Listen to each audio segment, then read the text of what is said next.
What's up everyone? Welcome back to my channel, or welcome for those of you who are new. So today I am gonna do another story time. It's more in like a written type of version. You guys have been liking that, and can I just say shout out to everybody who has been sending me comments about this, because for those of you who don't know, the other day I went live and I was talking about how I like to write down my feelings or whenever an event occurs in my life that I want to remember, or something that like really triggered me, or whatever the case may be. I like to write it down, right? I don't have a lot to write down, but you guys have motivated me to go back to certain times in my life and just write down exactly how I was feeling and all of that. So yeah, in the last video I read an entry from my notes on my phone about like when I was married and stuff like that, and how I felt on a particular day, and then I gave you guys a little snippet on another story. So I'm going to read that whole story today, and I hope you guys enjoy it. So I'm just gonna stop blabbing and I'm gonna get into it, and I hope that you guys once again enjoy it. I'm not a writer. I just tried my best to get into my feelings of that day and write down everything that I remember. In this little story, I am not going to be using anyone's names. Even my own name is going to be something else. So let's get it. So I'm laying down in the bed watching TV. We decided to stay in and watch movies, but you're consistently on your phone, and here I am trying not to be a nagging girlfriend. I don't want to even argue or give you a reason to doubt our relationship, so I let it slide. But then you get up and you go to the bathroom. Every time you do that, I can't help but get this gut feeling inside. You are 10 years older than me, and I'm only 20, and that makes me feel less than sometimes. I know you had a past, and that past has a lot of women in it. Okay girl, stop overthinking. The door opens and you walk into the closet, turn the light on, and I hear the hangers moving. All of a sudden you say, "So babe, the guys and Joshua want to go out to the club tonight." Mind you, Joshua alone is a fucking player. Then there's a knock on the door. He turns the bedroom light on and opens the door since it's close to the master bedroom. And then he vanishes and goes into the living room with all of his friends. What the fuck? He is planning on leaving me here alone with his son. He literally had this shit planned already and made me feel like we were going to stay in. After a few minutes of laughter and chatter, he comes into the room and I have a mean mug on. Aw, don't be mad. I will literally be back by 2 a.m. It was 11 p.m. by then. And he was going in and out of his closet trying to figure out what to wear. But at this moment is when I notice, fuck, I don't trust him at all. It takes me back to that one time that I looked through his phone and I saw he had been talking to his ex-girlfriend from Germany, the one he told me got away, and also how he recently left me in the room for a whole hour while he went outside to the parking lot to talk to one of his homegirls, and I just forced myself to believe that that's all that she was. At the end of the day, I can't say shit to him. He's a grown-ass man, and I want to be a cool girlfriend and not be known as the annoying girlfriend to his friends. His boys then came by the door and said, "Denzel said you're mad. Don't be mad, we promised to have him here by 2 a.m. And all I do is laugh and say, "You better." And then he went out the door with his friends. And all I heard was silence. But then all of a sudden, my thoughts start racing. I turn on a movie and I try to get my mind off who they might be with and what they're gonna do. And the door suddenly opens and it's Andre. Where's my daddy? He went out with his friends. He'll be back soon. Come lay down with me. He walked in slowly in his Spider-Man pajamas, rubbing his eye, and then he laid down next to me. And I rubbed his back until he fell back to sleep. And eventually I dozed off too. It's 1 a.m. My ass was so excited. Okay, only an hour left. Fuck. I don't trust him. Okay, let me text him and ask him how he's doing. Hey, are you having fun? No reply. Shit, I guess he is. 30 minutes pass and still no reply. Okay, bitch, stop overthinking. 2 a.m. I know for a fact that he's not gonna be coming exactly at 2 a.m. on the dot because he is with his friends and food after the club is a must. So I continue watching TV. 3:30 a.m. Okay, I have to call him because I know they also have a tendency of driving while intoxicated. And they are wild when they are all together. Ring, ring, ring, ring. No answer. I call again. Straight to voicemail. Then I get a call back 5 minutes later. I pick up, but I don't hear him saying anything. Hello? Are you okay? All I hear is the phone moving and men talking loud in the background. And some music. It wasn't club music and it sounded like they were in a house. And then all of a sudden I hear a woman and she sounds close. And a man talking, but it's all muffled. Oh, look at him. He's so drunk, says the chick. I left the phone on. Fuck, how doesn't he know that he has me on the phone? My blood is boiling. I keep hearing him talking and her responding, but I can't seem to understand what they're saying. He definitely has me in his pocket and he was definitely ignoring my calls. I hang up and call again and he picks up and I ask him, where the fuck are you? He is in a quiet room now and he says, I'm so drunk. And so is Joshua and the other guys left. Okay, well then give me the address. I'll go pick you up. Okay, hold on. I'm on hold for a few minutes. What the fuck is he doing? I start getting ready and my adrenaline is on 100.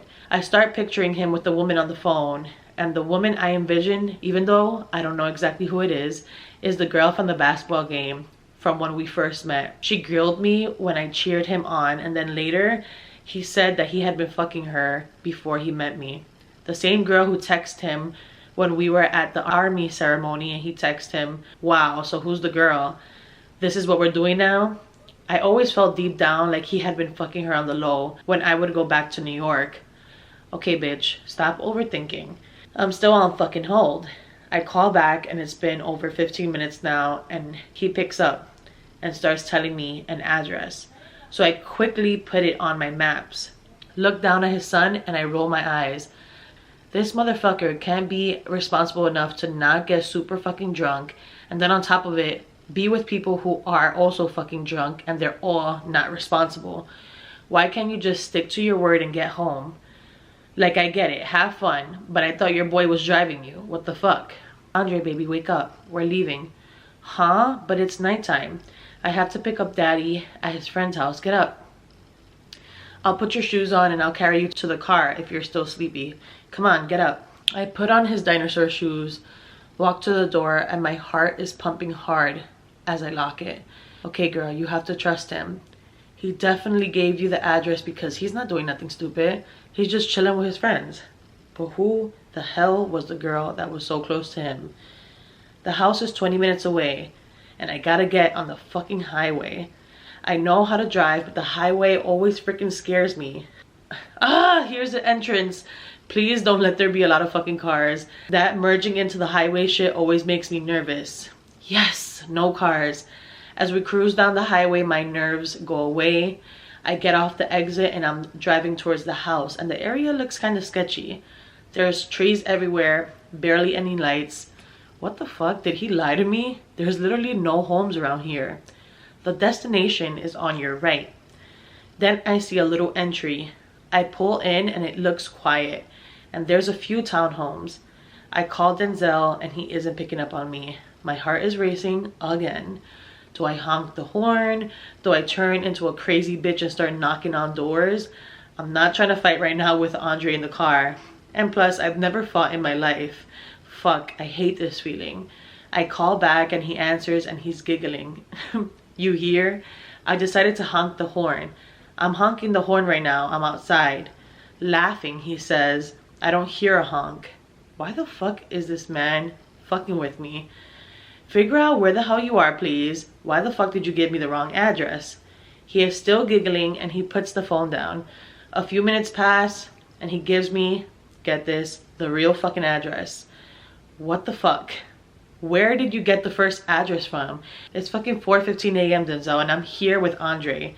I got it from the mail on top of the table. Stop bitching and just get here. He hangs up.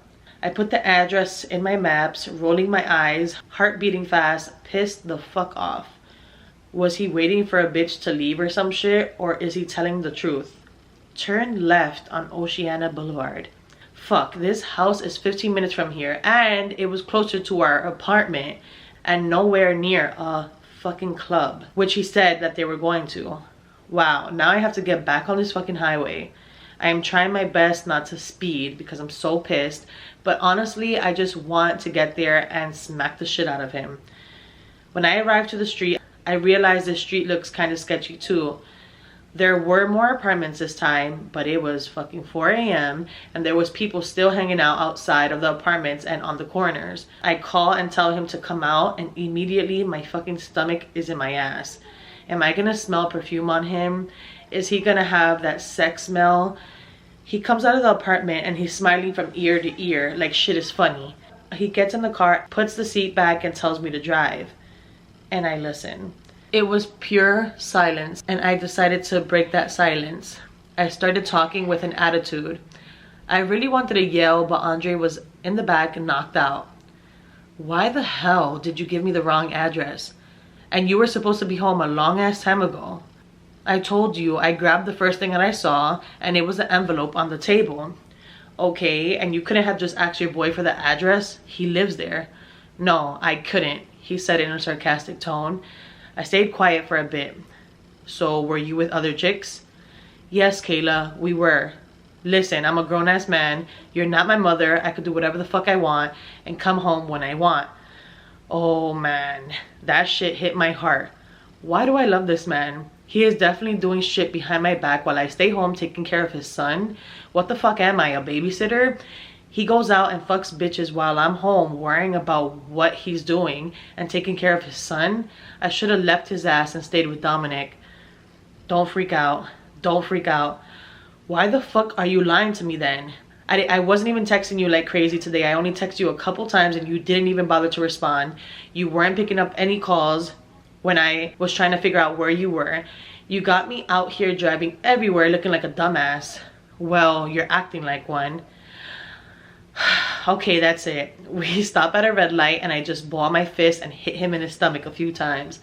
I really wanted to go for the face, but I thought that would be too much. What the fuck is wrong with you? Wow, I should have fucking thought twice before I messed with a 20-year-old. He loves to throw that age shit on me. When last year, a bitch his age tries to stab him, but he knows that throwing that age shit at my face hurts me. I keep driving with tears in my eyes, mainly because I'm sad. Sad that I'm in another toxic relationship. When I park, he immediately gets out of the car and starts walking towards the apartment. I wake up Andre and hold his hand while I walk right behind Denzel. When we get inside, Andre goes into his room. I walk into ours and Denzel isn't there. I walk into the living room and I see him on the recliner with his eyes closed. So I walk back into our room and lay in our bed. I know I'm not going to be able to have a good sleep. I know my thoughts are going to be racing, and even still after this night, I still love him. I can't picture myself without him, but then Dominic also pops into my mind. I wonder how things would have been if I would have just wrote back to him while he was in boot camp and gone to his graduation. Now look at me in bed crying over a man who I moved to Virginia for. Okay, man, let me just try to rest and close my eyes now. So, that's what I have written down. Mind you, like I said, I'm not a writer. I don't know what life is going to be like in the future, and I have a lot of things that have occurred in my life, little stories like that. So if y'all want to hear some more, let me know in the comments down below. If you guys can relate to the story, let me know in the comments down below. Yeah, I love you guys. Thank you guys so much for the love and support, and thank you guys in advance for all of the comments that you guys are gonna leave underneath this video. I gotta think of a title for this. It's probably gonna be like, fuck, don't overthink or something, because girl, I was overthinking so much that day. I definitely could not put my phone down when I actually brought myself back to that day, which was about 8 years ago. I love you guys once again. Please like this video and share it if you enjoyed it. Please subscribe to my channel and also turn on the notification bell. I'm gonna stop blabbing and I will talk to you guys later. Peace out.